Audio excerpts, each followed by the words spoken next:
বাংলাদেশে ছাত্র আন্দোলনের ইতিহাস। বাংলাদেশে ছাত্র আন্দোলনের ইতিহাস। বাংলাদেশের অভ্যুত্থানে ছাত্র আন্দোলন গুরুত্বপূর্ণ ভূমিকা রেখেছে বিভিন্ন সময়। শুধু বাংলাদেশে নয়, বিভিন্ন দেশে বিভিন্ন সময়ে অধিকার আদায়ে মাঠে নেমেছে শিক্ষার্থীরা। যুগে যুগে দেশে গুরুত্বপূর্ণ কিছু ছাত্র আন্দোলন নিয়েই আমাদের আজকের এই আয়োজন। ১৯৫২ সালের ২১শে ফেব্রুয়ারি ১৪৪ ধারা অবমাননা করে ঢাকা বিশ্ববিদ্যালয়ের বহু সংখ্যক ছাত্র ও প্রগতিশীল কিছু রাজনৈতিক কর্মী মিলে বিক্ষোভ মিছিল শুরু করেন। মিছিলটি ঢাকা মেডিকেল কলেজের কাছাকাছি এলে পুলিশ ১৪৪ ধারা অবমাননার অজুহাতে আন্দোলনকারীদের উপর গুলিবর্ষণ করে। গুলিতে নিহত হন বাদামতলী কমার্শিয়াল প্রেসের মালিকের ছেলে রফিক সালাম, ঢাকা বিশ্ববিদ্যালয়ের রাষ্ট্রবিজ্ঞান বিভাগের এম.এ ক্লাসের ছাত্র বরকত ও আব্দুল জব্বার সহ আরও অনেকে। এছাড়া ১৭ জন ছাত্র যুবক আহত হন। শহীদদের রক্তে রাজপথ রঞ্জিত হয়ে ওঠে। ২১শে ফেব্রুয়ারি ছাত্রদের রক্তক্ষয়ী আন্দোলনের পরিণামে বাংলা ভাষা রাষ্ট্রভাষা হিসেবে স্বীকৃতি পায়। ১৯৬৯ সালের গণ অভ্যুত্থান। ১৯৬৯ সালে বাংলাদেশের ছাত্ররা পাকিস্তানি শাসনের বিরুদ্ধে গণ অভ্যুত্থান গড়ে তোলে। এই আন্দোলনে ছাত্ররা মুখ্য ভূমিকা পালন করে। ১৯৬৯ সালের ২৪শে জানুয়ারি আন্দোলন দমনে ঢাকায় পুলিশের ছোড়াগুলিতে নবকুমার ইনস্টিটিউশনের একাদশ শ্রেণীর ছাত্র মতিউর রহমান মল্লিক, রিকশাচালক রুস্তম আলী নিহত হন। এই হত্যার পর আন্দোলন দেশব্যাপী ছড়িয়ে পড়ে এবং ফলস্বরূপ স্বৈরশাসক আইয়ুব খানের পতন ঘটে। এটি বাংলাদেশের স্বাধীনতা সংগ্রামের পথ প্রদর্শক হিসেবে কাজ করে। ১৯৭১ সালের মুক্তিযুদ্ধ। ১৯৭১ খ্রিস্টাব্দে তৎকালীন পশ্চিম পাকিস্তানের বিরুদ্ধে পূর্ব পাকিস্তানে সংগঠিত একটি বিপ্লব ও সশস্ত্র সংগ্রাম। পূর্ব পাকিস্তানে বাঙালি জাতীয়তাবাদের উত্থান ও স্বাধিকারের আন্দোলনের ধারাবাহিকতা এবং বাঙালি গণহত্যার প্রেক্ষিতে এই জনযুদ্ধ সংগঠিত হয়। যুদ্ধের ফলে স্বাধীন ও সার্বভৌম গণপ্রজাতন্ত্রী বাংলাদেশ রাষ্ট্রের অভ্যুদয় ঘটে। পশ্চিম পাকিস্তান কেন্দ্রিক সামরিক জান্তা সরকার ১৯৭১ খ্রিস্টাব্দে ২৫শে মার্চ রাতে পূর্ব পাকিস্তানের জনগণের বিরুদ্ধে অপারেশন সার্চলাইট পরিচালনা করে এবং নিয়মতান্ত্রিক গণহত্যা শুরু করে।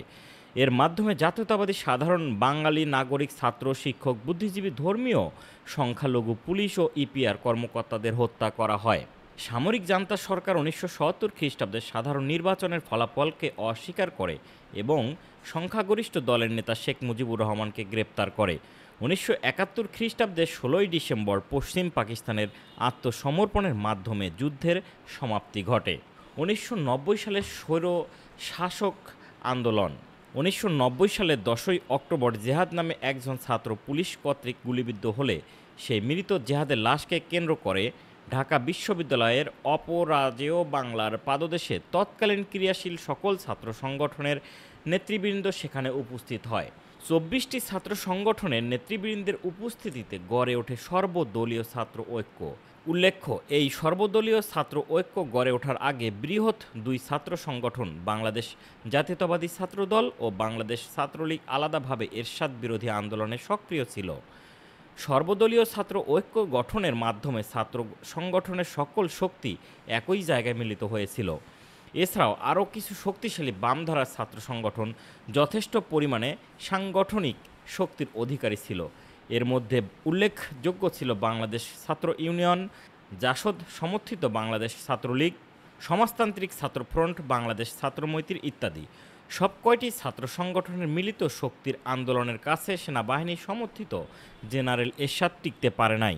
সর্বদলীয় ছাত্র ঐক্য এর আন্দোলনের সাথে দেশের জনগণ সম্পৃক্ত হলে তা গণ আন্দোলন থেকে গণ অভ্যুত্থানে রূপ নেয়।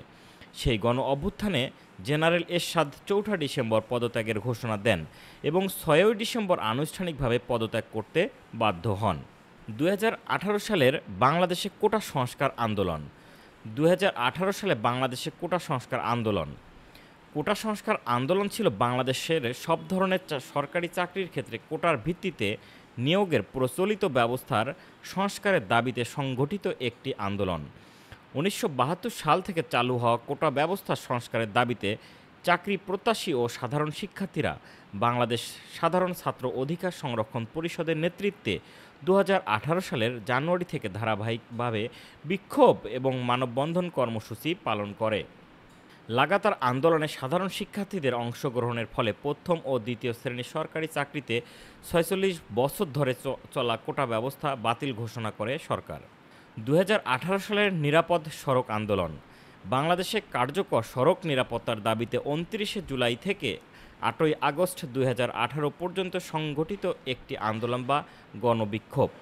ঢাকায় ২৯শে জুলাই রাজধানীর বিমানবন্দর সড়কে দ্রুতগতির দুই বাসের সংঘর্ষে রমিজউদ্দিন ক্যান্টনমেন্ট কলেজের দুই শিক্ষার্থী রাজীব ও দিয়া নিহত হয় ও ১০ জন শিক্ষার্থী আহত হয়।